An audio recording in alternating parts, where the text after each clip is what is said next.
The fate of Steve Rogers in the MCU has officially been revealed, and the Thunderbolts are totally on the way. BD here with your breakdown of the Falcon and the Winter Soldier Episode 5. If you watched my immediate reaction on the Comicbook.com YouTube channel, you saw I gave this episode a 9.3 out of 10 after my first viewing, and I'm sticking with that. It had everything, and I'm here for episodes that have everything, like action, character development, cliffhangers. Tell me, what is in that box? I'm tuning into the finale, even though I think I know what's in there. What's in the box? Going into episode 5, we all wanted to know who the cameo that the filmmakers were teasing would be, and it was Julia Louis-Dreyfus as Valentina Allegra de Fontaine. This is a character who goes on to become Madam Hydra on the pages of Marvel Comics, also a character who dates Nick Fury, and I don't think we're gonna see either of those happen here in live action, unless she is the sneaky return of MCU Hydra and Fury's ex-girlfriend we never heard about. But if it is, and she's not how he lost his eye, I will never forgive that Captain Marvel moment. This would have been so much better. Stop complaining and just man up. Val could be from the Russian equivalent of S.H.I.E.L.D. known as Leviathan. She could be a secret Hydra agent, or she could be forming the Thunderbolts, which is kind of like Marvel's Suicide Squad if we distill it down to the most simple mainstream terms.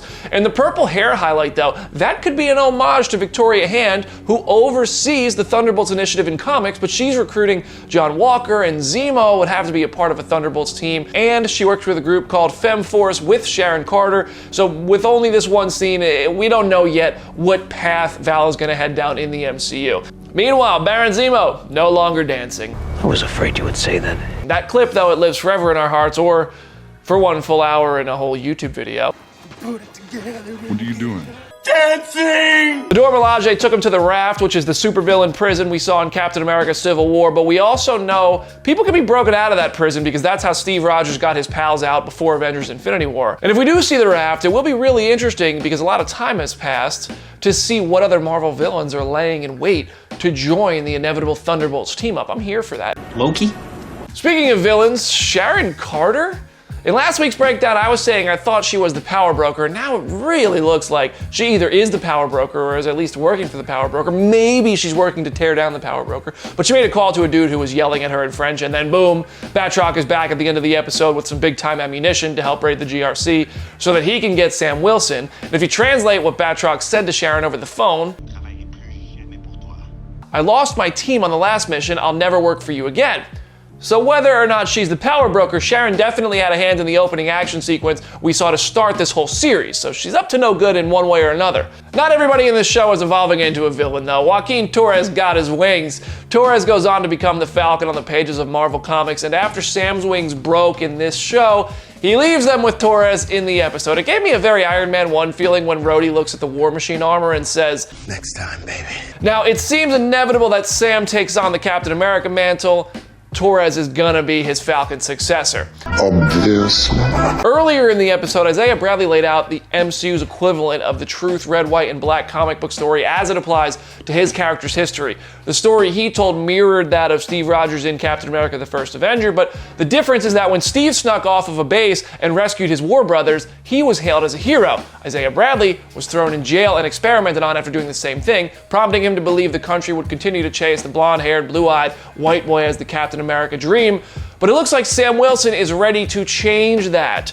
Sam and Bucky have their moments in Louisiana. They toss the shield around, referencing how they have both wielded the Captain America mantle in the comics. Sam does what he has been doing since Captain America: The Winter Soldier and helps a war veteran, in this case Bucky, and helps him find a path back to getting better mentally. My guess here is that Bucky will probably go back and apologize to or help Yuri from episode 1 in some way to wrap up that story after he was brainwashed and killed Yuri's son. Sam, on the other hand, has a cool training montage and suddenly he's a pro with the shield. The briefcase almost certainly has the Falcon Captain America suit in it after Bucky called in the favor through Wakandans, which makes an added level of sense because now the suit and shield won't be made of vibranium stolen from black characters in the MCU, but Wakandans have now actually had their hand in crafting it and granting it to Sam Wilson, which it feels extra good considering the symbol was just seen being used by a white dude to bludgeon someone to death while the entire world watched. Speaking of that white dude, John Walker thinks he's Tony Stark in a post-credit scene. Newsflash, he's not. He's making his own Captain America shield. It's not gonna be made of vibranium, but it will be made of his military metals. I don't know how strong those are. You do you, John. You already lied to Lamar's family about justice for his murder.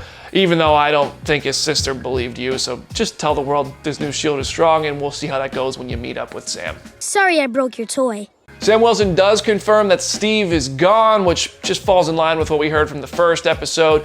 I don't think he's on a moon base anymore. I don't think he's in some alternate timeline. I think they've accepted the fact that Steve Rogers has perished in the Marvel Cinematic Universe, meaning the Spider-Man Far From Home opening school news sequence was accurate when it said Steve had died. I don't think there is any sort of cover-up going on anymore, but it's still pretty sad. I'm still not over the loss of Steve Rogers. Did you actually see the body? What Easter eggs and references did you catch in the Falcon and the Winter Soldier Episode 5? Drop yours and your rating out of 10 in the comments section, or send it my way on Instagram at BrandonDavisPD, and head over to Comicbook.com/Marvel for more updates. I'm BD. I'll see you there.